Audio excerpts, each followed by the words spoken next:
I'm Scott Al Miller, and this is my life living as an immigrant in Latin America. A question came up today because people who have multiple passports are often using them for the first time or dealing with different scenarios than a lot of people, or a lot of people on my channel are wondering what happens when you have multiple passports because it may be something that you're looking to get or about to get, and so this might be a little bit new to you. So when moving between countries, there is a universal standard. There may be exceptions, but there is a universal standard that applies to every scenario that I know of as to how you use your passports, and there can be some risks if you don't use it correctly. So we're going to talk today about how that works to make it a little bit easier and explain why it is the way that it is so that it's clear and allows you to always know when to use which passport. So we're going to get to that right after the bump.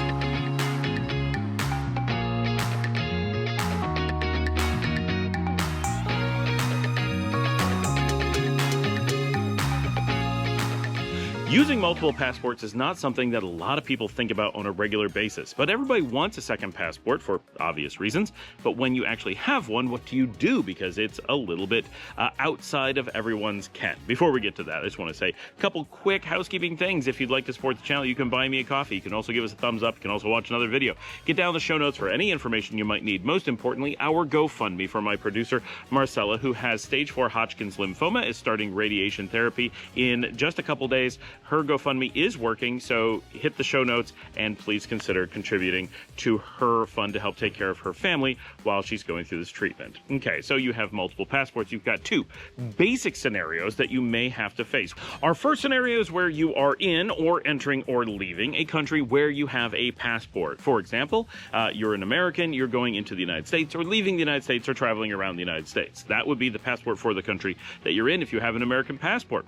The other scenario is that you're in a country where you do not have a passport. Say you have an American passport, but you're currently in Venezuela. You do not have a Venezuelan passport, you only have an American passport, so you have a foreign passport. Those are the only two general case scenarios. We're not saying you need to do anything specific because of those. We're simply saying those are the things you need to identify. Do I have a passport for the country in which I'm dealing with, or do I not have one? That's the fundamentals. And believe it or not, that is where most people miss things. If you only have one passport, you use the same passport in every situation, no matter what. And you don't think about the fact that you may need to make certain decisions about it when you have two passports.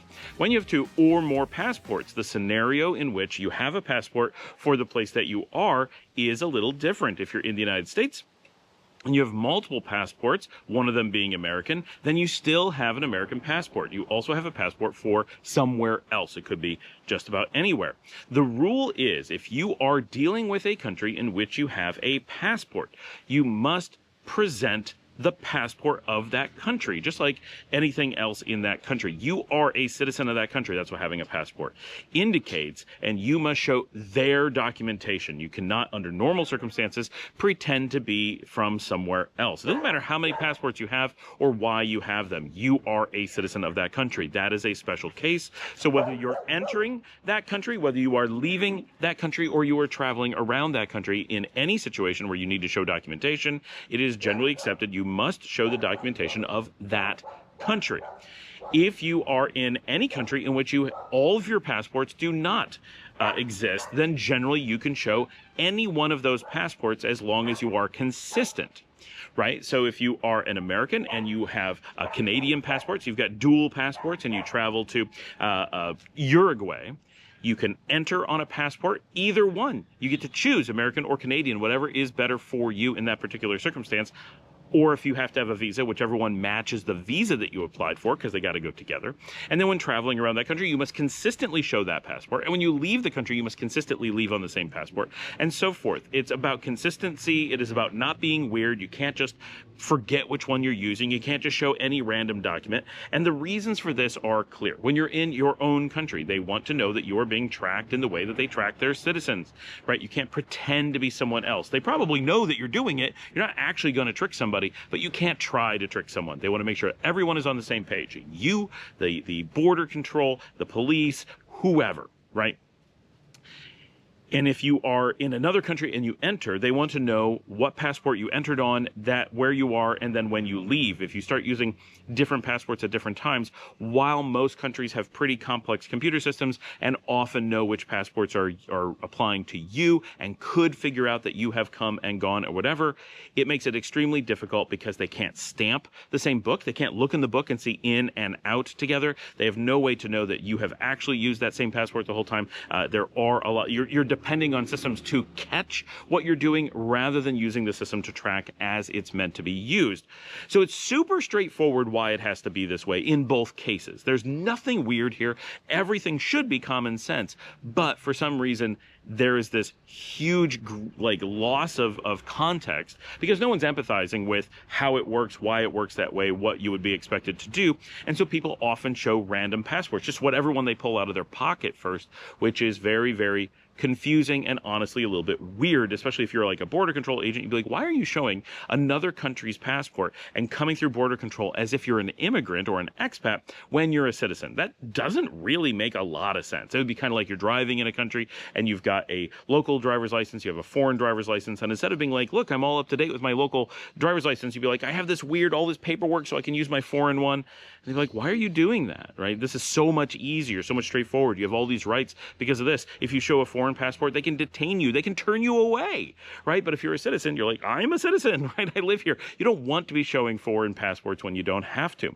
So the thing that often people don't realize is that it is not just good for you to be showing the correct things at the correct time. It's not just easier and faster and more accurate. It's generally illegal to do anything else. Now, this is where, so all the things we said, like why you always want to be consistent, why you always, if you're in a country where you have a passport, you always use that one. When you're in a country where you don't have a passport, you use whatever one makes sense for you and just stay consistent. Always something crawling at me while I'm doing this show.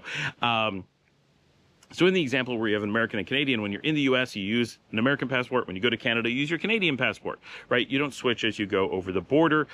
So the one thing that people often get thrown off about is if you are moving between countries, let's say you have an American passport and a Nicaraguan passport, where I live, and you're flying from the U.S. to Nicaragua, you would have to, by law, show your American passport anytime you're in the U.S., anytime you're exiting the U.S.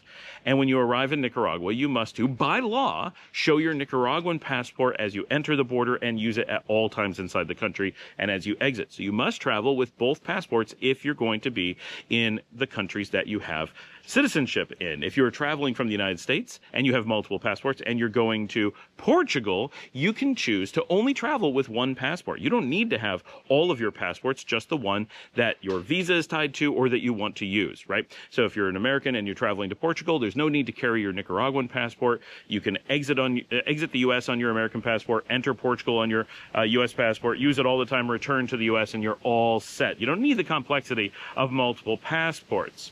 Now, for some countries, which passport you're using and when is a very loose thing, and they're not very concerned about it. That's fine.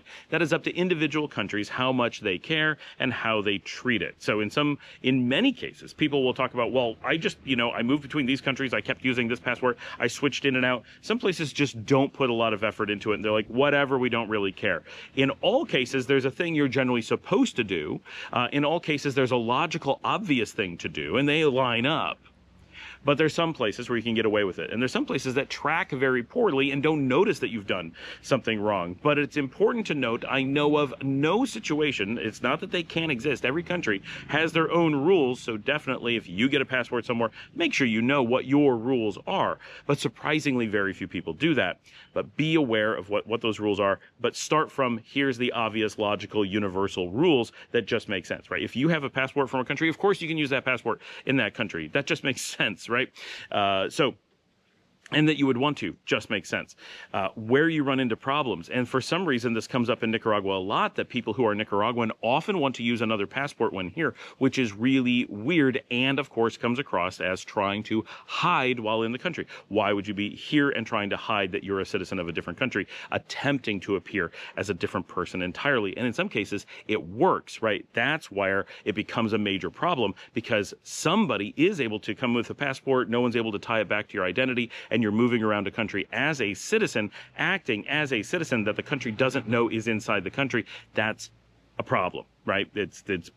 Governments need to know where their people are when they're in the country. If you're outside the country, they don't need to know where you are. But when you're inside the country, they do need to know that you exist, right? What if you were to die or something? They'd be like, this person's not a citizen. They'd be like, nobody has a passport. They're like, he didn't enter at the border. This is a person pretending to be someone else, right? All kinds of problems can come up when you are in a country hiding as the citizen of a different country and not as your identity in that country. Just trust me, it's a weird situation. I understand if you're like an international, espionage agent and you're trying to, be Jason Bourne or something. Of course, you're going to be pretending to be someone else with a different passport inside the country with a different name and everything. Yeah, if that's the thing, but that's generally illegal, you see, and it causes problems should you, have to do anything, like if you get caught, right? Jason Bourne is on the run, just to be clear, all the time. So under normal circumstances, there are laws that say you must do this. In most countries, these laws are pretty stringent. And actually, if you get caught, they can be some pretty big penalties, whether you get banned from a country, have something revoked. And in some circumstances, it can be even more severe. For example, Nicaragua has made it very painful to mistakenly use the wrong document, because if you are a naturalized citizen, not a natural citizen, but a naturalized citizen of Nicaragua, and you come into the country and you present a foreign document instead of your Nicaraguan documents, it is not actually illegal or a penalty. It is an accepted form of voluntarily revoking your citizenship. Let that sink in for a second. They decided to take it to a new level. Instead of fining you, instead of detaining you, instead of yelling at you, they decided that they would simply make it the means by which you voluntarily give up your citizenship. So if you want to stop being Nicaraguan after you've been naturalized, you just cross into Costa Rica, use any document you want, come back to Nicaragua and present non-Nicaraguan documentation, something that many people who are just being completely blind to what they're doing, just not thinking at all, pulling any paper out of their pockets. It's border control. You got to pay attention, people. You get to border control, you just give them any document you want, and they go, oh, we see that we're a Nicaraguan citizen. We see that you're declaring yourself no longer a citizen. Welcome to Nicaragua as a tourist for the first time, right? It is a wild process, and this is one of the most extreme ones that I know. That's how seriously they take presenting the correct documentation. Now, if you're a natural citizen of Nicaragua, they do not do that automatically and they just yell at you or something. But and in many cases, they don't notice, right? People do this all the time. We hear people say, oh, I just come in on my foreign passport. I was born in Nicaragua. Yeah, a lot of times they just let it slide, or a lot of times they don't know. Because you're not presenting your identification, you're presenting alternative identification, and they don't necessarily catch it, or they don't necessarily want to put in the time to deal with you, and maybe they're tracking it. Like, there's a lot of scenarios here, but it's important to understand it's a very simple system worldwide. If you are dealing with a country in which you have citizenship, show them your citizenship documents, your passport. If you are dealing with a country in which you do not have citizenship, then consistently show them any documents that you want, as long as it's consistent, right? Those are the rules. That's all you need to know. It's that simple. And yet people are constantly confused. Just remember, when you're traveling to multiple places in which you are citizens, you must travel with multiple documentations and switch at appropriate times.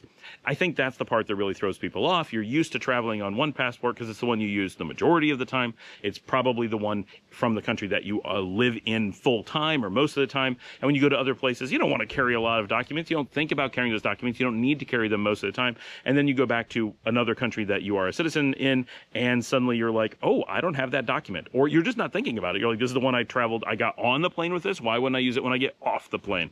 Right? So you can see why this kind of just happens if you're not paying close attention. But it's border control. It is your citizenship. It is definitely something you want to be aware of when you use it, and pay a little bit of attention. Thanks for joining me. Like and subscribe if you'd like to help support the channel. You can buy me a coffee at buymeacoffee.com/Scott Alan Miller. As always, you can watch another video, hit a like, share on social media, tell someone about the show, get down in the show notes for all of our information, get in the comments, ask a question. I will see all of you tomorrow.